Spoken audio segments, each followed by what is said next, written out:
Hi, thank you for joining me. My name is John Newby. This is John 2028 Apologetics, and today I'm going to be continuing my series on archaeology and the Bible. This is a great tool and subject for us Christians to show the authenticity of our scripture and how it intertwines and how it coincides with archaeological evidence. And today we are going to go over Caiaphas. Do y'all know who that is? All right, well, here he is buried here. All right, we go to Matthew 26. I'm going to read to you from the NASB version. When Jesus had finished all these words, he said to his disciples, "You know that after 2 days the Passover is coming, and the Son of Man is to be handed over to the crucifixion." Then the chief priests and the elders of the people were gathered together in the court of the high priest named Caiaphas, and they plotted together to seize Jesus by stealth and kill him. And he's also mentioned in the Gospels as well. So this is where he sits. Right here, you're looking at the man who plotted to have Jesus killed. All right. Now, here's the burial tomb where you can see the standing pit, the entrance, the bone repository, the area of the collapse, everything. All right. And here's a quick article. And go ahead and read it together. Let's see here. Joseph, son of Caiaphas, known more commonly as Caiaphas, was the Jewish high priest at the same time as the Jesus trial. Because he held that position, he also was chairman of the Sanhedrin, which that's the high Jewish court. And Josephus, I'm going to end up doing a video on him soon.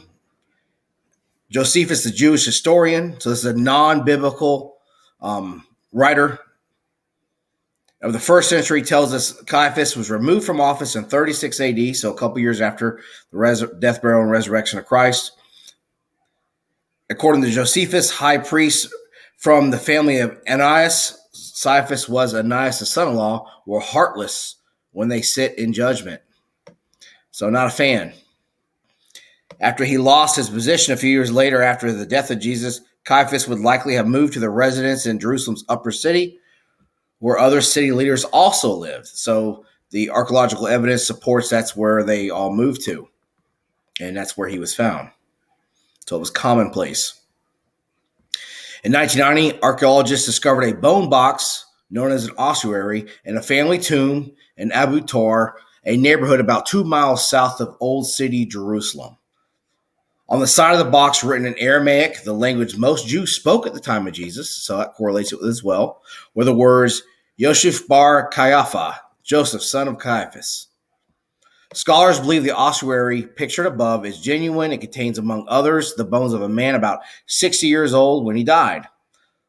Officials buried the bones believed to be those of the former high priest and moved the ossuary to the Israel Museum in Jerusalem.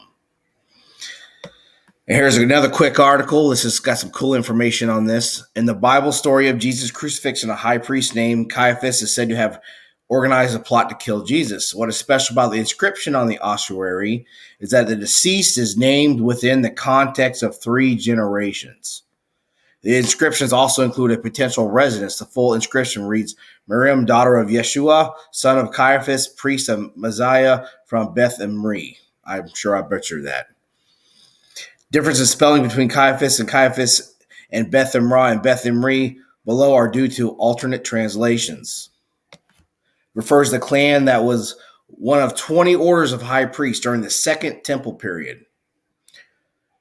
While there are some records of Caiaphas' family in Talmudic sources that detail their lives after they spread into Galilee in AD 70.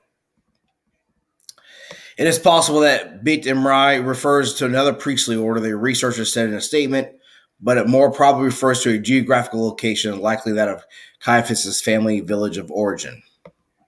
The ossuaries are traditionally buried in the ground and contain previously buried skeletal remains. Because they spend thousands of years in the ground, the researchers said they develop a distinct coating of microbes, algae, and lichen, which can't be replicated by foragers.